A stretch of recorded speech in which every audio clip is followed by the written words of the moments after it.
Bom, boa noite, estamos começando aqui mais um trabalho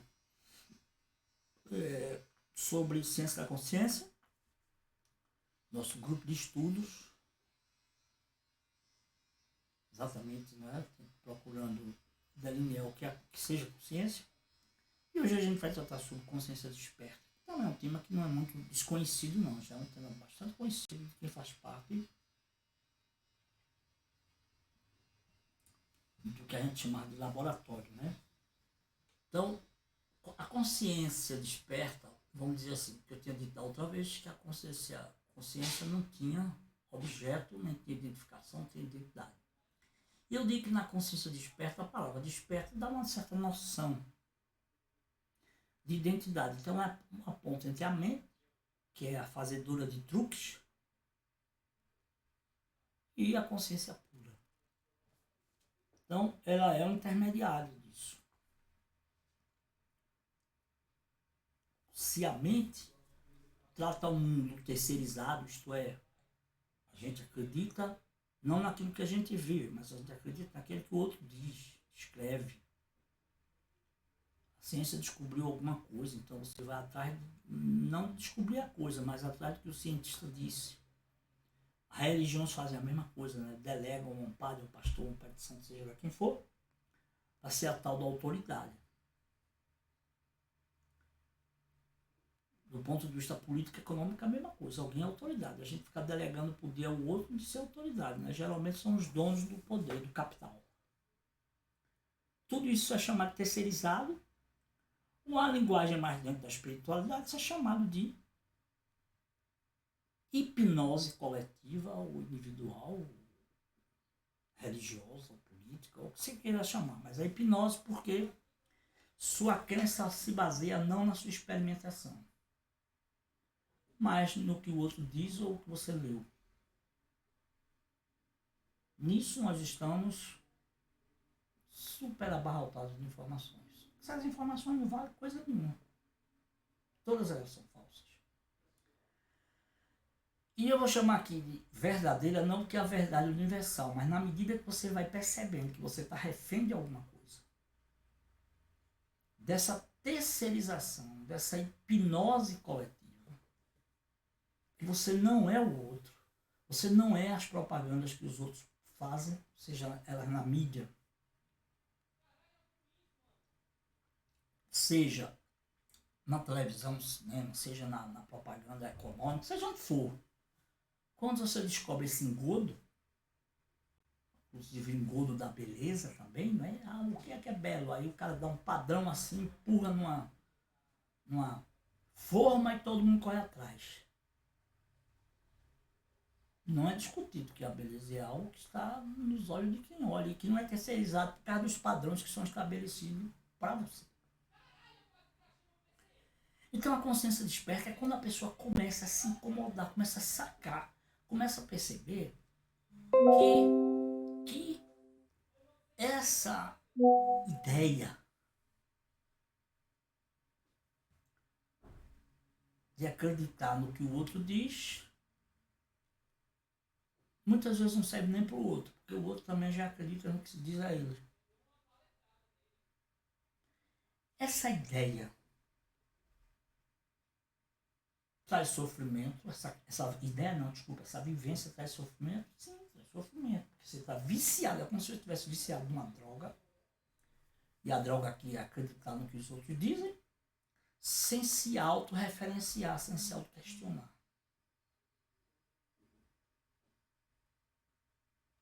Então, despertar é isso. Eu ando num mundo feito um zumbi, eu vivo num mundo de propaganda, seja em que nível for, e percebo que aquelas propagandas são todas fabricações da mente.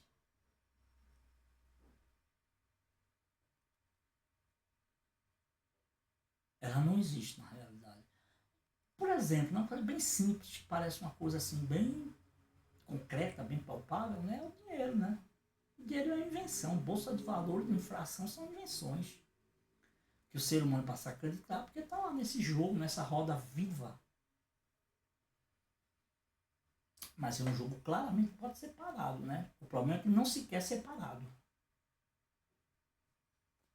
E a gente vive num mundo justificando essa repetição, essa terceirização, que é que o outro passa para a gente, que a gente vê muito em livros. Os livros são especialistas nas terceirizações. Os discursos, as palestras, as oficinas, seja lá o que for, elas são terceirizadas. O nosso problema, quer dizer, o problema mental, é que como ele é terceirizado, é feito um disco que roda, não tem como sair. A não ser que essa ponte que eu chamo de consciência desperta, ela seja um insight que te diga assim, opa, tem alguma coisa aqui que não está funcionando devidamente. Me dá muita ideia da Matrix, né? A Matrix, quando você está nela, está todo mundo acreditando. E é assim que nós vivemos. Problemas todos. Viver terceirizado na Matrix, problemas todos. Porque você vive num mundo de mentira, num mundo de hipocrisia, porque mesmo você mesmo lá não acredita naquilo que está dizendo. Não é à toa que muita gente vai para a igreja só por ir para a igreja e dizer que tem não sei o que, tem não sei o que, mas não acredita no fim da história. Tem medo de morrer e tem medo de uma série de coisas. Porque o despertar requer um novo plus. Um novo olhar que não tem a ver com essa repetição, mas tem a ver com os insights.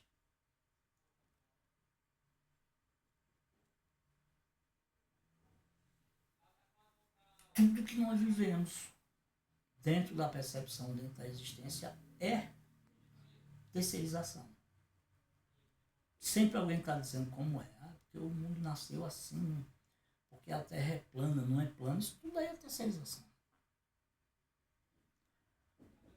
Então, quando você pergunta a você... Aliás, eu escuto muito isso também. Que é o amor, e cada um diz o que é para o outro. Como é que eu vou impregnar o que você está me dizendo se eu não sou você? Só quem pode saber é aquele que está vivendo. Sem a interferência. Pode até ter influência, mas ela não vai ter esse peso que a gente dá para ela. Um peso que essa realidade da cultura social parece que é a verdadeira, né? A gente cria diversos padrões e sai caindo nas armadilhas. Como é que se sai disso? Aí eu acho que eu já falei algumas vezes, vou só trazer para cá aqui como é que sai disso. A psicoterapia é um caminho, o Zen é um caminho, a religião é um caminho, dependendo de quem faz, né? Por exemplo, se você encontrar um religioso fanático para lhe ajudar, ele não vai lhe ajudar em coisa nenhuma, vai piorar a sua situação e a dele. Porque ele vai passar aquilo que ele acredita, e o que ele acredita já é terceirizado. Sair da Matrix, viver num mundo existencial, real,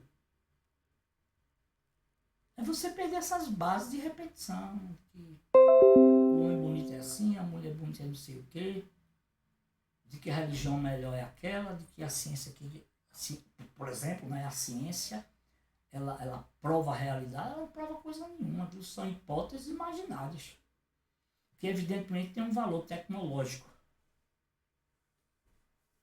Qualquer coisa pode ter um valor tecnológico. Um milagre tem um valor tecnológico porque está ali a prova que é a pessoa que teve o milagre.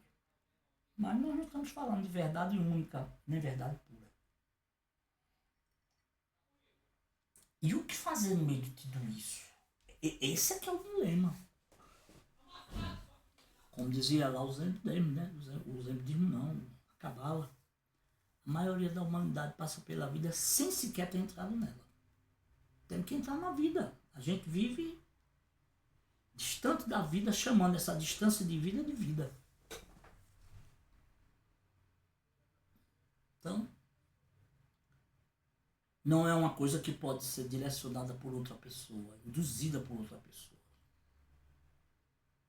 A indução é mais uma terceirização. A indução A sedução é algo que você joga para outro querendo um retorno para você. E esse retorno para você já foi construído também dentro da cultura social. Então, espiritualidade, despertar da consciência, porque depois vai ter, a gente vai trabalhar depois, né, em outro momento, a questão da iluminação, que é mais do que o despertar, porque aí a iluminação é a consciência pura, como travou. Mas, em outras palavras, o despertar é o desmantelamento da terceirização. Eu sou assim porque alguém disse que eu era. Não, você não é assim porque alguém disse que era. Você é de um jeito ou do outro, você tem que descobrir quem é você. Essa é que é a questão de quem é você. Eu sou fulano que mora na rua tal, que sou filho de... Nada, não é nada disso. Isso aí é condicionamento. E mesmo condicionamento sendo necessário até certo ponto, depois ele passa a ser desastroso na vida de uma pessoa. Pegue aqui um vício como o álcool,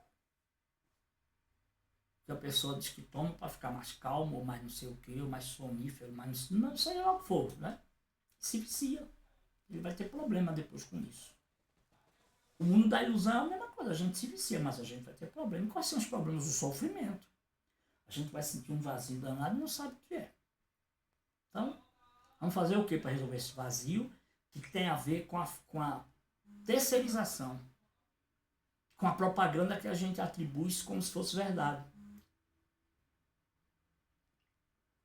Esse sofrimento é o que a gente chama de neurose.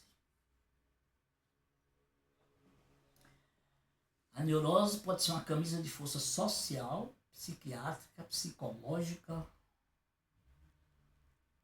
e até a gente pode chamar de meditativa, porque muita gente diz que faz meditação e não sabe nem o que é, mas quer vender o produto. A terceirização, ou melhor, o desmantelamento da terceirização, que é a função principal da terapia, da psicoterapia, ou deveria ser, que é o motivo total, né, fundamental da meditação, é desmantelar os nossos condicionamentos. Eu não sou nem isso, nem aquilo, nem aquilo, nem aquilo. Eu sou tudo e nada. Mas tudo aquilo que eu sou é invenção da mente. Uma das coisas que a mente mais gosta de fazer é inventar. Inventar e a gente termina caindo nessas armadilhas. Como são irrealidades, aí a gente sofre, né? Porque eu idealizo uma coisa que não existe. Por exemplo, achar que a pessoa... Claro, não vou dizer para você que a pessoa que não ganha dinheiro é ruim, mas dinheiro é uma invenção, já é sim uma invenção. Só que o que acontece com muita gente? Ganha o dinheiro e nada conta, mas já se acha melhor do que o outro. Ou o que não ganha é pior do que o outro. Né? Aí a gente cria o inferno aqui mesmo. Quando você percebe que não é essa a diferença, não é esse o problema, você vai continuar achando bom ter dinheiro. Mas não vai viver em função do dinheiro. Nem da miséria, né? Porque tem acha que gente, se você estiver na miséria, está mais perto de Deus. Até ter uma profissão, né? Eu vou fazer uma profissão tal, porque aí eu me realizo. Aí quando chega na profissão tal, não se realiza. Já vai achar ruim e vai buscar outra coisa.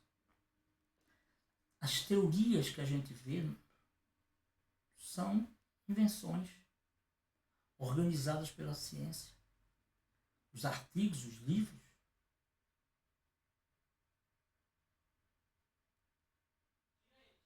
Escapar disso não é fugir disso. É se dar conta que nós somos reféns dessa matrix, da mente, das invenções.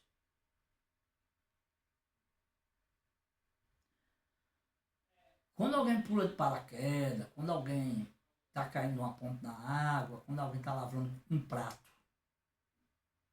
não está pensando no prato. Se pensar no prato, ele vai ter raiva porque está lavando o prato.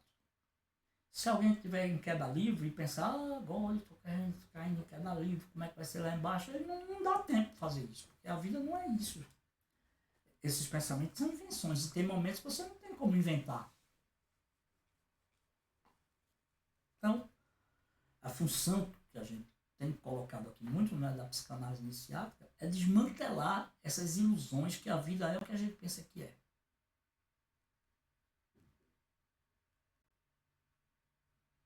Ou melhor, a nossa vida não é aquilo que a gente pensa que é, mesmo que a gente se agarre nela.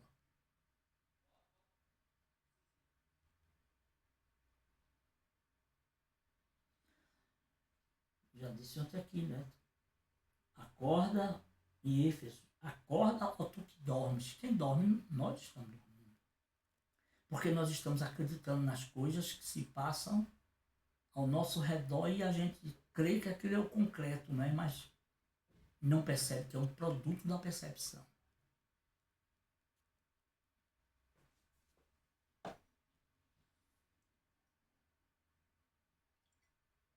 É preciso para o ser humano, em algum momento, ele desmontar o ego, destruir o ego. Se ele se bater, vamos fazer guerra, vamos querer invadir o território do outro, não vamos respeitar o outro, vamos continuar com essa coisa maluca de que existe uma igualdade de gênero, de sei o que é isso, que é aquilo. Eu não sei se existe igualdade ou não, eu não faço parte dessa propaganda. Que uma cor é melhor, que é pior, que a gente está falando aqui. Gente, a gente está pensando aqui um bocado de coisa de maluco mesmo. Quando eu digo maluco, eu prefiro dizer insano. A questão não é essa. É possível sair? Sim, é possível sair. Considero a terapêutica iniciática, considero ou o terapeuta, não precisa ser iniciático, mas considero a meditação como um caminho. Mas a meditação não é aquilo que a gente busca lá fora e se deita, e se esparrama, e bota a mão não sei aonde, e se senta numa postura. Isso não é meditação. Nem meditação é aquilo que você vai lá no Instagram, ou vai não sei aonde, e as pessoas fazendo propaganda do que fazem, e não estão fazendo nada disso, estão ganhando só seu dinheiro. Na verdade é isso. Veja, a Matrix tem uma coisa que é, quando alguém passa para você, está querendo ganhar alguma coisa com você.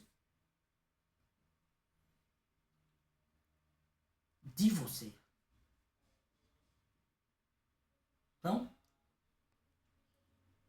hoje eu vou falar como é Deus.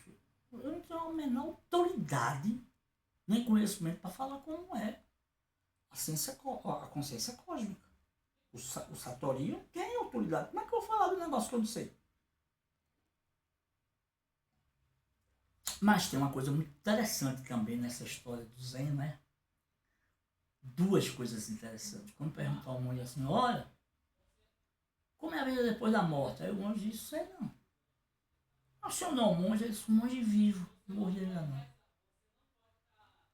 Aí caiu a ficha. E recentemente, acho que ano passado, uma garota perguntou num congresso a um monge que faleceu recentemente como ela se sentir morrer. Ele deu uma resposta muito interessante, porque não foi uma resposta, foi uma metáfora. Como é que se sente uma nuvem quando se transforma em chuva? Respondeu que é uma transformação, mas não respondeu o que era. Sabemos que é uma transformação, mas não sabemos como é. Sabemos que existem vários níveis de consciência, mas você está aqui nesse. E você primeiro tem que se desenrolar desse. Tem que desmantelar as frequências que você está preso. E aí, primeiro vem uma agonia, depois vem um alívio. Espetáculo. Para fechar aqui, no sábado passado, na palestra, eu contei esse sonho, vou contar rapidinho e a gente fecha. É que eu estava assim num universo segurando uma rocha. Eu tinha uns 3, uns 2. E a gente sabia que não voltava mais. De repente apareceu uma mãozona, que na hora eu pensei que era a mão de Deus.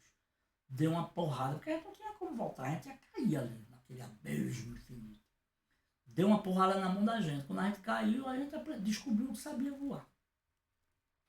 Mais ou menos isso é o despertar. Você tem que largar os condicionamentos que você está para poder viajar para novas esferas e novas realidades da consciência. Pois é isso, gente. Vamos ficar por aqui. E a gente vai depois continuar e falar de novo sobre a psicanálise iniciática.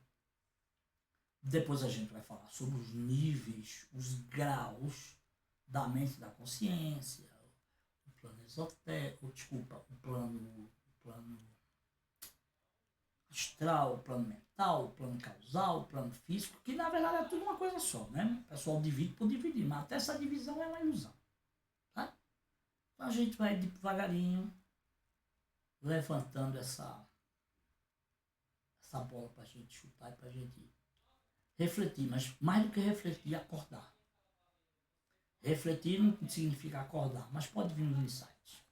Então, gente, o que eu tenho a agradecer e até a próxima, né?